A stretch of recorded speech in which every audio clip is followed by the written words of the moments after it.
Ustaz, terkait tema ikhlas dengan ketetapan Allah, bagaimana mengikhlaskan jika selama 10 tahun suami KDRT terhadap istri, apakah tetap harus ikhlas atau bagaimana? Baik, 10 tahun. Ibu tahu suaminya Asyah siapa namanya? Fir'aun. Fir'aun KDRT terhadap Asyah. Baik, berapa lama KDRT-nya? Seumur hidup. Tidak seumur hidup. KDRT-nya dimulai saat Asyah beriman kepada Allah Subhanahu wa taala. Maka ketika Asyah dekat dengan Allah, muncul kemudian perasaan sakit dan sebagainya. Tapi apa yang dilakukan? Lihat sini. Dia bersabar kemudian bermohon kepada Allah. Ya Allah, berikan petunjuk. Ya Allah, tunjukkan akhlak mulia. Ya Allah, dia berdoa, dia praktekkan, dilakukan dengan buruk, dijawab dengan kebaikan, sikapnya mulia dan seterusnya. Sampai puncaknya, Fir'aun tidak mampu menerima kemuliaannya, maka Allah pisahkan kehidupan mereka di akhirat. Dengan cara bagaimana?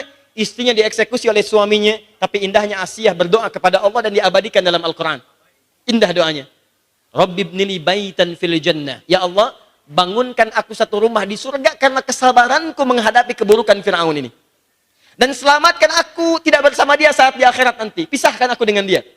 Cukup di dunia aku berjuang mengajak dia untuk kembali kepadamu. Aku menerima sakit ini ya Allah. Tapi mohon ganti setiap sakitku dengan engkau bangunkan satu rumah di surga. Dan Allah kabulkan itu. Dari sini kemudian kata para ulama, jika Anda masih bisa sabar berbuat kemuliaan pada suami Anda, dengan itu barangkali ada kemuliaan-kemuliaan pada Anda, sabar menerima perlakuannya, sepanjang tidak mengganggu Anda ibadah, tidak menjauhkan Anda dari Allah, kalau Anda mampu bersabar untuk berdakwah, silahkan dakwahi, maka ada peluang bagi Anda mendapatkan satu rumah di surga seperti Asyah mendapatinya.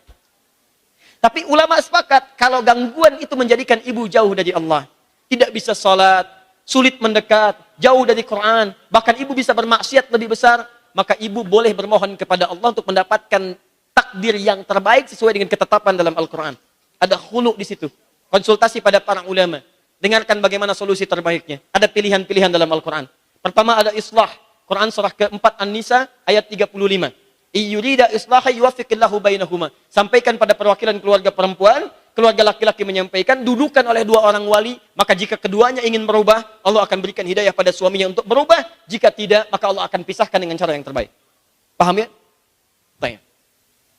Saya pernah menangani masalah itu dan sangat luar biasa beratnya. Tapi ketika dijalani, itu luar biasa. Suaminya sadar, dia berubah, dan sekarang jadi lebih baik. Itu hebatnya luar biasa. Support terhadap apapun dari aktivitas istrinya.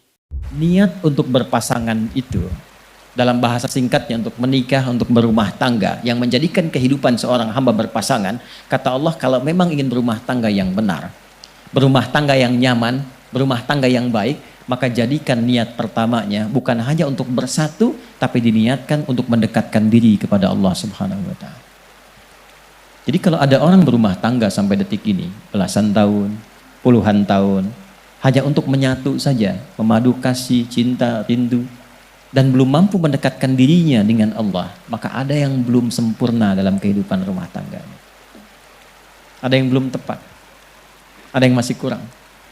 Lebih daripada itu, karena dibuka dengan kata ayat, maka kebersamaan itu dan keberpasangan itu bukan main-main, bukan sembarangan, apalagi untuk melakukan perbuatan maksiat. Karena itulah zina menjadi dosa di antara dosa yang besar, karena bukan sekadar dikerjakan, ya, tapi juga melanggar lafaz ayat di dalamnya.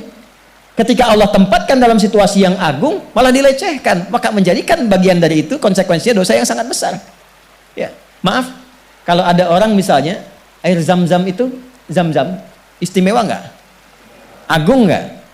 Tiba-tiba ada orang ke situ pipis di atas sumur zam-zam misalnya. Kira-kira bagaimana responnya? Bukan hanya tidak terhormat, bisa terancam keadaan dirinya kan?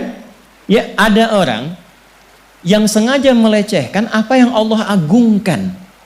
Maka pelecehan yang dilakukan oleh hamba itu dijadikan oleh Allah sebagai dosa yang sangat besar. Kenapa? Karena agung, karena tinggi. Karena itu Allah jadikan proses berumah tangga dengan cara yang terhormat. Ada ta'aruf, ada saling mengenal, ada pemberian mahar. Jadi makanya para akhwat saya sering katakan, jangan mau dianggap rendah tuh. Jangan mau diperlakukan rendah. Ya, Anda itu istimewa di hadapan Allah. Ikhwan juga demikian, jangan merendahkan status Anda di hadapan Allah dengan melakukan tindakan yang tidak terpuji. Ya, belum apa-apa, kita naik beca berdua, seakan beca milik bersama, tukang beca nggak dianggap. Apalagi jika sudah melepaskan kehormatannya, rendah itu. Jangan, Anda terhormat. Makanya perempuan kan nggak boleh disentuh, kecuali sudah melalui sesuatu yang istimewa ini. Kalau sudah melakukan hal yang istimewa, karena Anda istimewa, prosesnya istimewa, maka jalani itu sebagaimana Allah telah menempatkannya. Itu indah. Karena itu kalau ada orang ngajak, belum sah, belum halal, ayo naik motor berdua. Gak mau setelah abang punya BPKB, baru aku mau. Ini ada, ini tuh BPKB-nya. Bukan, buku pernikahan kita berdua. Catat.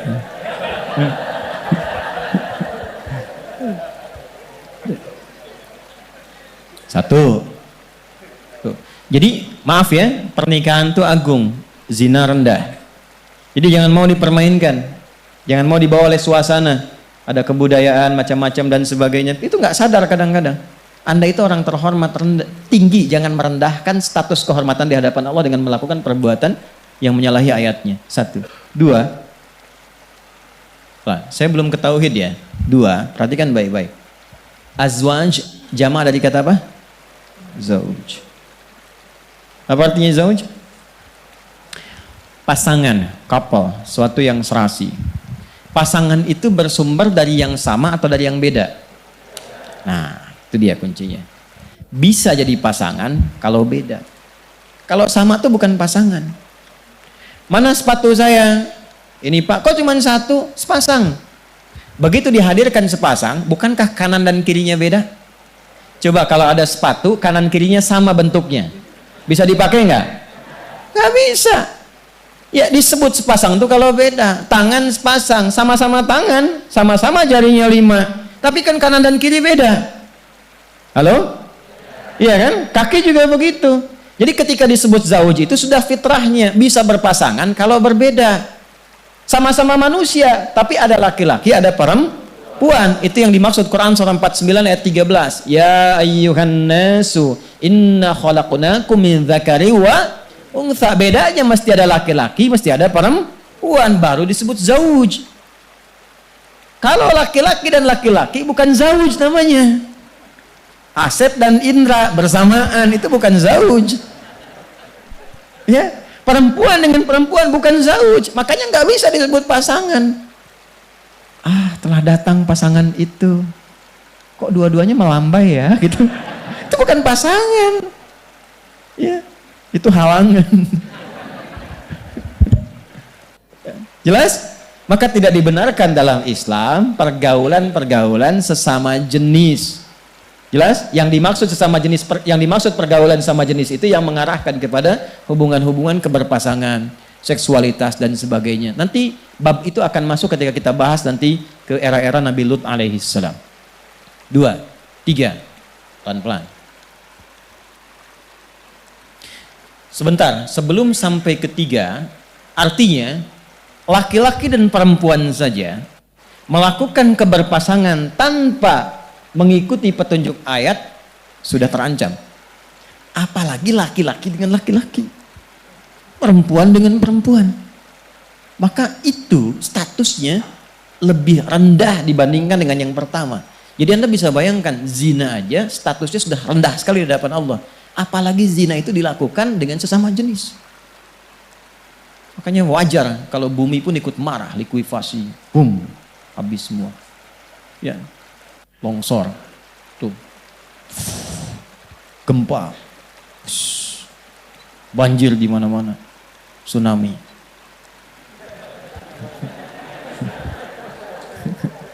Kenapa ketawa? Dan biasanya makin dekat ke kiamat, dosa-dosa di masa lalu makin terakumulasi. Makin terakumulasi dan bentuknya paling aneh, makin aneh-aneh. Ya, zaman Nabi Lut kan yang homo cuma laki-laki kan? Hubungan sama jenis cuma laki-laki kan? Itu nanti mendekat ke akhir-akhir zaman itu terakumulasi. Jadi makin aneh. Perempuan bisa ikutan. Dulu nggak ada sampai Nabi Lut perempuan tuh, cuma laki-laki aja. Sekarang ada nggak perempuan ikutan? Ada. Terus laki-laki pengen jadi perempuan. Ya, homonya homo di zaman Nabi Lut tetap laki-laki.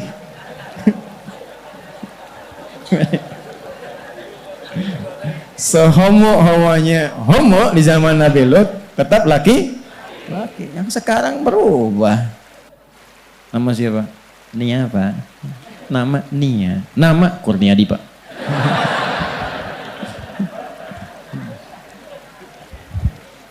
Ya, rendah. Jadi kalau makin turun makin rendah. Yang ini sudah rendah, turun ke bawah jadi lebih rendah lagi. Yang ketiga, tadi kalau dipasangkan itu harus dari asal yang beda kan? Baik, sekarang begini. Kalau pasangan itu berjalan bersamaan atau berjalan bergantian? Samaan. Baik, jadi Bapak kalau jalan keluar dari sini begini. Kanannya tunggu dulu. Gitu. Melengkapi itu sama-sama, melengkapi itu ya sama-sama atau saling menyempurnakan. Ya. Makanya jangan pernah kalau berumah tangga harus merasakan semua sama. Ikut. Tidak. Kadang-kadang memang ada kekurangan di pihak A dilengkapi di B. Ada yang pergi harus berangkat, yang ini harus menunggu. Ada yang ini kerjakan, yang ini kemudian berdoa. Tidak harus semua disamaratakan. Tidak ada misalnya suami harus, istri harus sama. Istri juga mengatakan suami harus sama. Tidak. Tapi tempatkan sesuai dengan fungsi yang telah Allah atur. Ini peran suami, ini peran istri. Kalau setiap hak dan kewajiban terjaga dan perannya dilakukan, itu insya Allah akan muncul selanjutnya 3 hal. 3 hal. Apa 3 hal itu? Teruskan ayatnya. Wa min ayatihi khalaqalakum min anfusikum azwaja. Sampai situ muncul 3 hal. Litaskunu ilaiha. Sakinah. Anda akan sakinah, tenang, kalau jalannya bergantian. Kanan, kiri di belakang. Bapak ke kantor mencari nafkah, istri mendoakan di belakang. Tapi kalau istri nggak ada kepercayaan, diintip terus sepanjang jalan. Susah. Lagi jawab WA ke partner, gini, susah. Nggak akan selesai. Sama, suami juga begitu. Istri di rumah dipercaya. Diberikan bekal dan sebagainya, percaya bisa dirawat. Kalau ini sudah maju, mau mundur terus kan susah juga. Nggak akan pernah nyampe ke tujuan. Jadi ini bisa berjalan kalau saling melengkapi. Kalau mau dicari kekurangan, namanya manusia, pasti ada kurangnya Pak, Bu. Pasti ada kurangnya. Yang harus digali itu adalah tahu tanggung jawabnya. Jadi ibu belajar, jangan-jangan selama ini sudah menjadi ibu puluhan tahun, belum tahu kata Quran harus ngapain jadi ibu itu. Bapak juga begitu. Apa perannya, apa fungsinya? Kenapa di surat Yusuf laki-laki jadi matahari? Kenapa perempuan jadi rembulan? Kenapa jadi aneh? Kok rembulan seperti matahari? Dengan kekuatan bulan, aku menghukummu. Kenapa bulan lebih galak dibanding matahari? Nah, itulah. Bukankah ada keindahan dalam kehidupan rumah tangga? Kata Allah, aku ciptakan kau berpasangan. Dengan pasangan itu ada ketenangan, sakinah. Maaf yang belum nikah ya, mudah-mudahan. Ya sebelum kiamat kurang 2 hari lah bisa terlaksana insya Allah. Bisa terlaksana. Kemudian dengan berpasangan itu ada rahmat, ada kasih sayang, ada perhatian. Biasanya makan gak ingat siapa-siapa, sekarang mau beli makan pun masih ingat yang di rumah. Ada keterkaitan, ketertautan. Kemudian ada mawaddah. Mawaddah itu cinta dari segi materi, fisik. Dulu gak pernah ngasih hadiah. Sekarang masuk miladnya tiba-tiba dari kantor udah menyiapkan sesuatu. Ibu udah masak yang enak, gitu kan? Mama, gitu, Masya Allah, ibu dapat hadiah iPhone terbaru misalkan, wah, Papa terima kasih banyak, ya, tiba-tiba KW misalnya kan, ya, ya nggak apa-apa lah gitu kan. Yang paling gak enak itu ibu yang nanam bunga mawar udah bagus-bagus kan, suami mau romantis dipetik dari luar. Selamat milad, milad mubarak dan sebagainya. Itulah maddah, itulah mawaddah. Akumulasi dari maddah menjadi mawaddah. Dan itu bisa dirasakan. Nah sekarang, kalau Anda sudah mengalami itu, kenyamanan, ketenangan, keceriaan, hadirnya anak-anak dan sebagainya, siapa yang bisa menciptakan itu? Siapa yang membuat semua itu? Siapa yang menanamkan itu? Anda katakan Allah. Kalau Anda sudah yakin itu Allah, lalu kenapa Anda mesti menolak dan melecehkan firman-Nya? Dan menyoal, serta mengolok-olok firman-Nya? Yang paling aneh, Anda menikmati fasilitasnya. Allah perkenankan kau menikah, kau punya istri, punya anak, nyaman. Saat yang bersamaan, kau masih menodai firman-Nya. Coba para penista Al-Quran itu, kalau sedang bicara tentang Quran, menyoal isi Quran, bukankah saat bersamaan dia menikmati fasilitas yang Allah berikan? Ya? Dan yang paling aneh itu menikmati fasilitas, masih bermaksiat di hadapan pemberinya. Itu tarik ke dalam diri kita masing-masing. Itu poinnya. Poinnya, Allah ingin tegaskan secara tauhid, aku yang tunggal, kalian yang berpasangan. Nah, saya mau bicara pada hal yang paling penting. Lelaki di rumah tangga itu punya kewajiban infak. Dalil Quran surah keempat ayat 34, paling kiri sebelah atas. Ar-rijalu qawwamuna 'alan nisa bima faddalallahu ba'dahum 'ala ba'din wa bima anfaqu min amwalihim. Tolong fokus di sini. Infak pertama, kepala keluarga kepada anggota keluarganya. Saat Dzulhijjah ini, coba antum evaluasi. Bukan hanya meningkatkan kuantitas infak. Saya tidak bicara uang belanja tambah misalnya, atau anak-anak tambah bekal, bukan. Coba Anda evaluasi, memasuki bulan Dzulhijjah ini, selama Anda berikan nafkah untuk keluarga, berapa di antara nafkah itu yang sudah mendekatkan keluarga kepada Allah Subhanahu wa Ta'ala? Cek. Anak-anak disekolahkan di mana? Antum capek-capek cari kerja, dibiayai, tiba-tiba setelah dewasa dia tidak bisa sholat. Jenazah tidak bisa menyolatkan antum. Antum meninggal tidak bisa mengafani antum. Apa investasi antum? Gak ada gunanya di situ. Hanya dunia saja. Kalau cuma mengangkat status dunia, antum ketinggalan. Yang belum beriman pun mereka sudah mengangkat anaknya demi status dunia. Anda pengen anak juara matematika, anak orang lain sudah dapat Nobel. Makanya saya katakan, kalau berlomba untuk urusan dunia itu kecil. Nilainya nggak ada. Celupkan air ke dalam gelas, angkat sedikit, tetesan pertamanya dunia. Cuman segitu nilainya. Tidak berlomba untuk akhirat. Begitu Anda lombakan anak Anda untuk akhirat, maka dia akan jadi pemenang termasuk dalam urusan dunianya. Ya, dunia itu seperti bayangan. Kalau antum kejar-kejar, capek, nggak akan ketangkap. Ayo silahkan kejar bayangan, pulang di sini kejar tuh terus. Ya, capek antum. Caranya berbalik dari bayangan, maka bayangan akan mengikuti Anda. Cari akhirat, Anda tidak akan ketinggalan dunia. Silahkan cek orang-orang dulu, mereka penghafal Quran, ahli hadis, tapi ahli matematika juga, ahli fisika, ahli kimia, ahli macam-macam.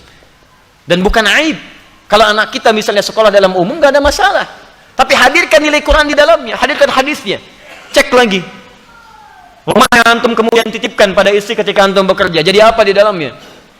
Cuman sekedar tidur, istirahat, masak, dan sebagainya. Jangankan Anda, yang belum beriman pun bisa menggunakan rumah seperti itu. Pernah nggak rumahnya dipakai zikir? Majlis ilmu, tempat untuk bermunajat kepada Allah, tempat untuk mendidik anak-anak yang dekat dengan Allah. Ada nggak ruangan untuk baca Quran untuk anak-anak? Ada nggak contoh untuk sholat berjamaah? Ada nggak si kecil punya sajadah? Jangan-jangan anak gak bisa sholat bukan karena mereka sulit diminta sholat, karena antum nggak pernah memfasilitasi dengan infak itu supaya mereka sholat. Coba lihat pakaiannya, pernah nggak berikan pakaian khusus untuk sholat? Coba lihat kelengkapannya, jangan-jangan di kamarnya cuma novel yang dikoleksi, bacaan Quran tidak pernah ada, mushaf tidak ada. Bagaimana Anda bisa berdoa menjadikan anak yang soleh sementara Anda tidak memfasilitasi anak Anda untuk soleh? Coba lihat kendaraan antum sebelum masuk ke dalam bulan-bulan ini. Dari sekian hidup antum dititipkan kendaraan, berapa kali antum gunakan untuk ibadah? Dan itu akan ditanya. Tus'aluna yawma idzin 'anil na'im. Antum akan ditanya setiap tetes nikmat yang antum dapati. Itu titipan. Berapa banyak digunakan untuk ibadah? Pulang buka pakaian, lihat koleksi. Buka kemudian lihat kendaraan dan sebagainya. Dibandingkan dengan urusan-urusan dunia, berapa digunakan untuk kepentingan ibadah di hadapan Allah Subhanahu wa Ta'ala. Makanya saya katakan modifikasi isinya dari sejak sekarang. Antum punya kendaraan, mobil misalnya, isikan murotal Quran di dalamnya. Berangkat kemana-mana itu jadi saksi di hadapan Allah. Jadi saksi itu. Antum dengarkan tausiah, dengarkan Quran di situ. Ya pakai motor misalnya, gunakan untuk yang baik-baik dan seterusnya. Itu luar biasa. Dan itu indah. Kalau nggak percaya coba. Bikin visi dari sekarang, perbaiki keluarga, nafkah yang digunakan, gunakan untuk kepentingan nilai-nilai kebaikan sebagai tuntunan syariat. Maka Allah akan titipkan keberkahan di dalamnya. Ada seorang ahli Quran, tinggal di pedesaan. Suaminya bekerja sebagai buruh bangunan. Istrinya itu ngambilin kayu. Masya Allah, kadang-kadang tidak malu di kesawah dan sebagainya. Tapi tahukah antum, istrinya hafizah penghafal Quran. Anak-anaknya penghafal Quran. Suami pulang ke rumah cuma 500.000 dibawa, tapi tidak pernah ada keluhan di lisannya. Yang dia katakan, Masya Allah, Alhamdulillah, Abi bawa uang banyak sekali, banyak sekali.